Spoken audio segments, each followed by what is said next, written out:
know, like most of us, we don't have natural predators, but that's kind of what it's like. And she was like, that's what it's like to be a woman, wherever you are in the world. And I was like, yeah, right. You know, like humans don't have natural predators, but we've made these hierarchies. Exactly. We prey upon each other. And so socioculturally, you have these natural predators, whether it's the police or whether it's straight dudes. You know what I mean? Like we have these natural predators. So Jodie is someone who might have made that observation without having to watch Planet Earth too.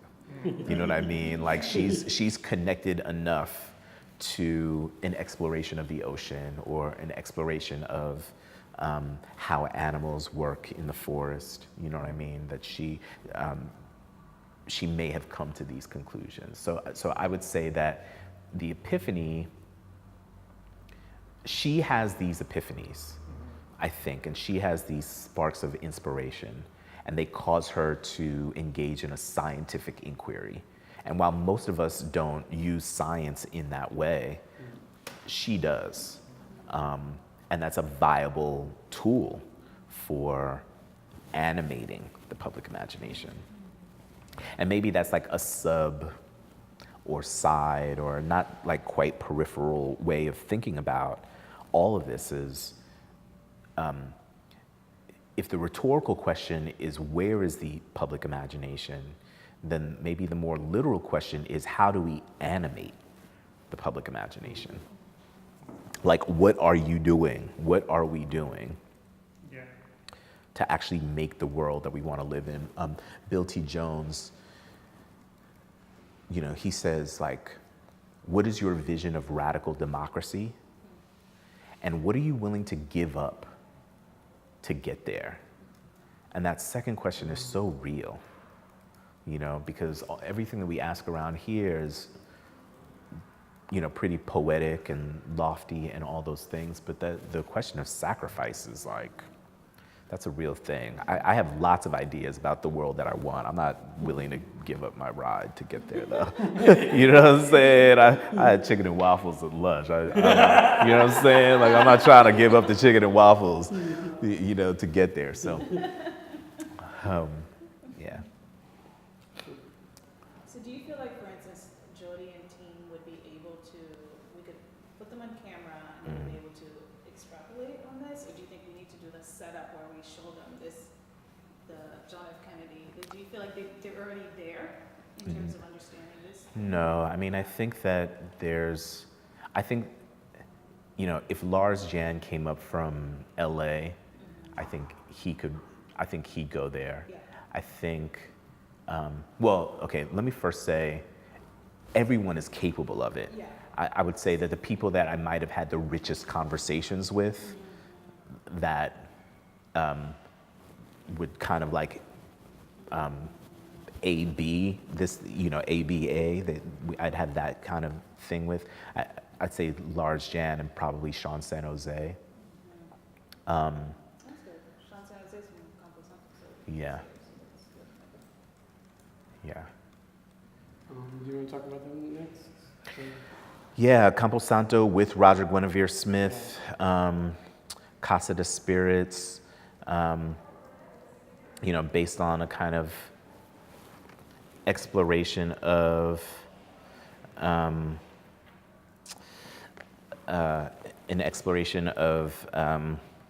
of liquor store culture in the Tenderloin, like life in and out of a liquor store. You know, I think that the question there is relative to the public imagination is about poverty. You know, maybe kind of systems of addiction or like frameworks of addiction, but you know, Moscone and them, well, Moscone talked about it based on the work primarily done by Rebecca Rodriguez, but you know, the food desert is a real thing. And, you know, when you have mad stores around you, but none of them sell produce. They all sell E&J, but none of them sell apples.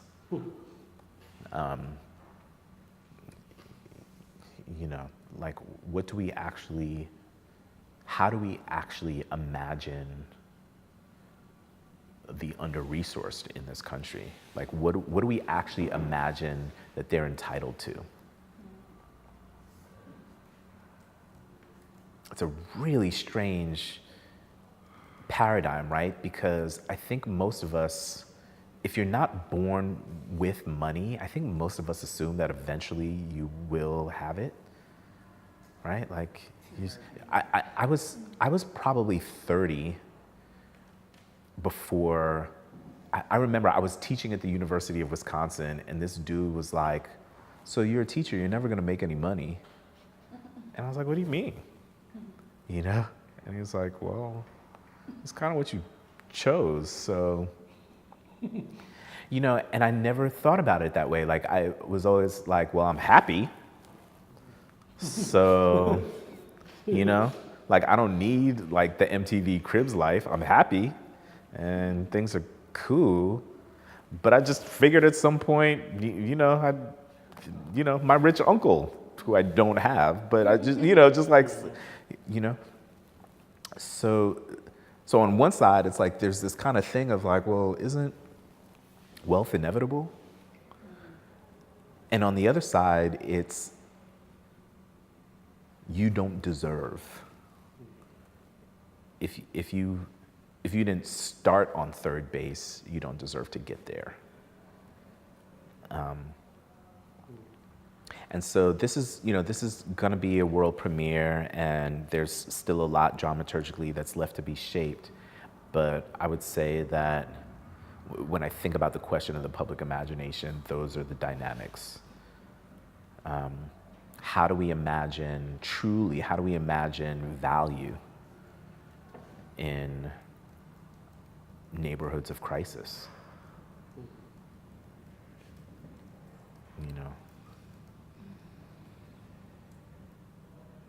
If you are addicted, if you're drug addicted, or if you're alcohol addicted, are you worth less? These kinds of things.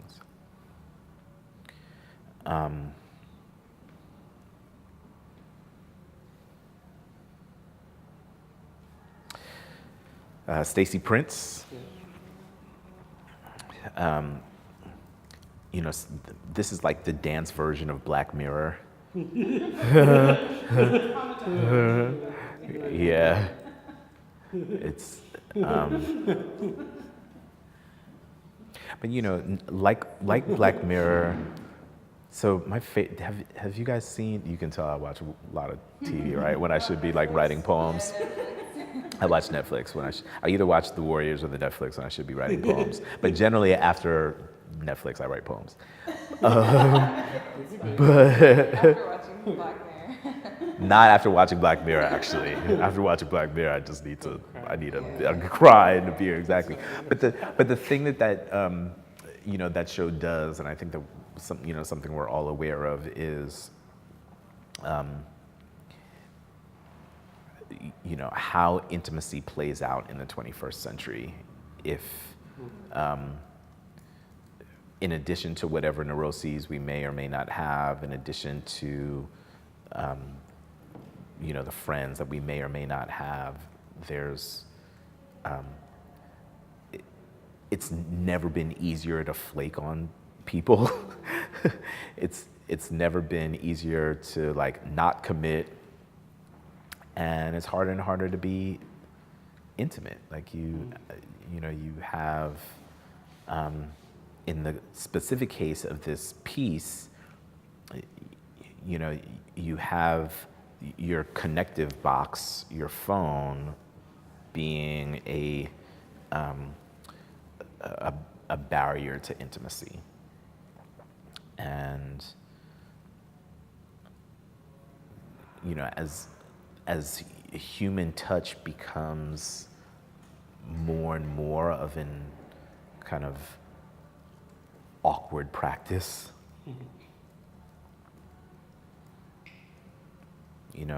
how do we actually develop technologies that bring us physically closer together?